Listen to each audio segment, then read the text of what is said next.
Os 3 espetáculos que eu fiz com ele, que são 3 importantes espetáculos de 3 autores muito diversificados, com preocupações muito diferentes, né?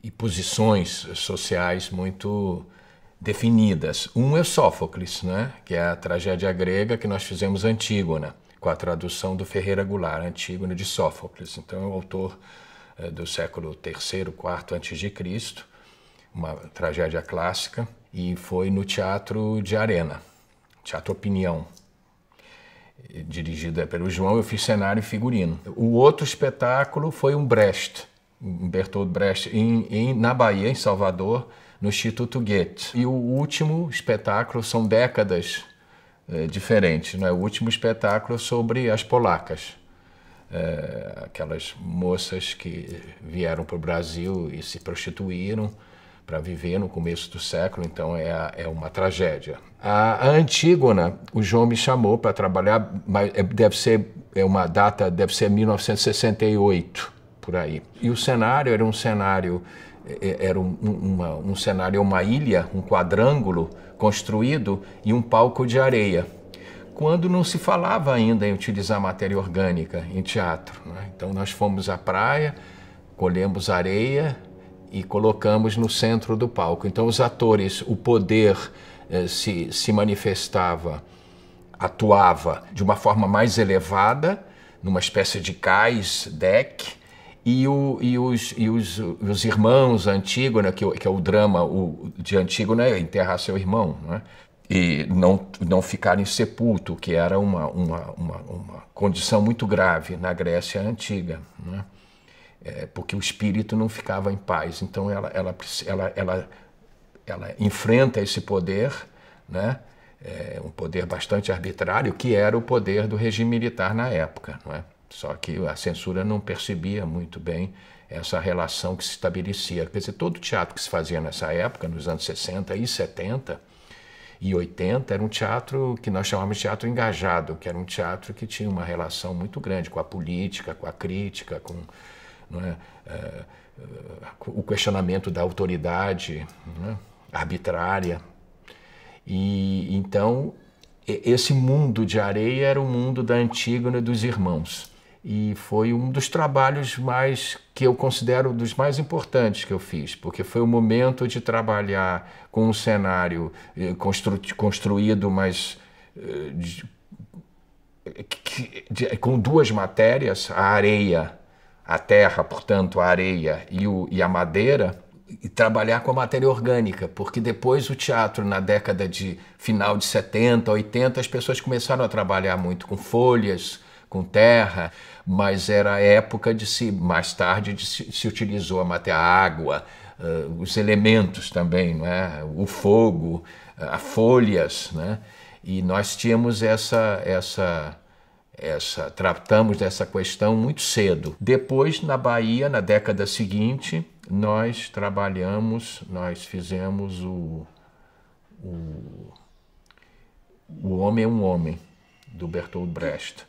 Isso no Instituto Goethe. Era um projeto do Instituto Goethe, com o João, que estava em Salvador, estava morando em Salvador, residindo, ele me chamou, e eu fiz também cenário e figurino, de uma forma de arena também, e aí com sucata, com material bem já despojos, né? Porque o Homem é um Homem, nós situamos dentro de uma guerra, das guerras, e o cenário era um cenário feito com restos de construções, com lataria, com lixo material, não é? Lixo coletamos, tanto que a fotografia que eu fiz fizemos uma fotografia com o elenco todo num lixão não orgânico, um lixão de material, de resto de construção, né? Resíduos de metais. E o cenário foi construído assim. A tenda era um grande paraquedas do exército, sempre também mantendo essa relação de face a face com o poder militar, não é?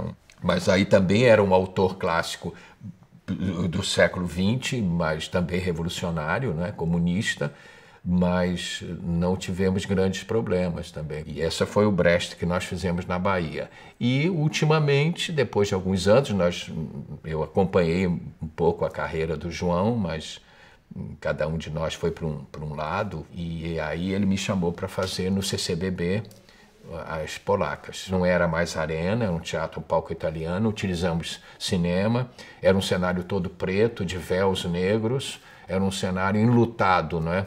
Todo negro com transparências, um pianista em cena tocando, era um cenário, enfim, era um cenário quase um cenário de artista plástico mais, não é?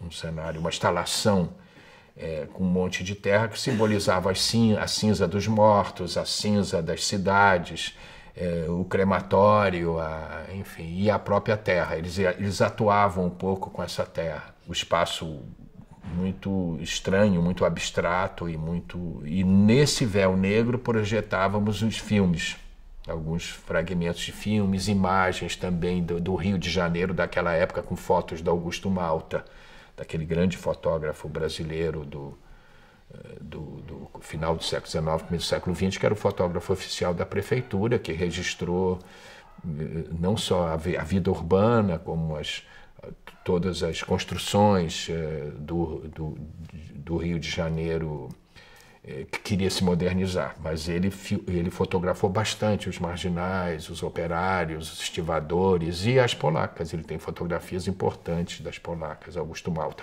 Então nós pedimos os direitos e obtivemos de projetar algumas fotos do Rio do começo do século e das polacas. Eu acho que com o João nunca tive nenhum problema, não. Eu não tenho muito grandes problemas com os diretores, mas porque eu tenho muita consciência e muito das coisas que eu faço, né? Mas o João sempre me deixou trabalhar assim, claro que há um diálogo, né? Mas tive grande liberdade, né? Nesse trabalho, nas 3 peças que eu fiz com ele.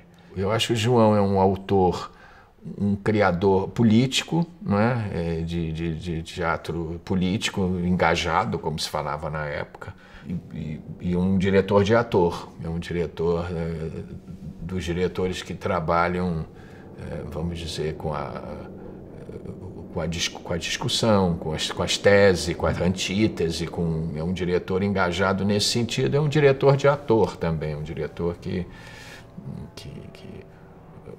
trabalha o ator, não é? A sensibilidade do ator, enfim. É um dos grandes diretores nossos, né? Que tem uma história de amor ao teatro, né? De dedicação ao teatro, né? Ao teatro, vamos dizer, um teatro sério, né? Sério nesse sentido, de questionar a sociedade, de questionar o poder político, nesse sentido, né? O ator como um personagem épico, não é? Consciente, né? Integrado dentro de uma sociedade, né? Quer dizer, um ator pensante, um ator que pensa, não é o ator, ele não trabalha com um ator autômato, não é? O ator inquieto, não é?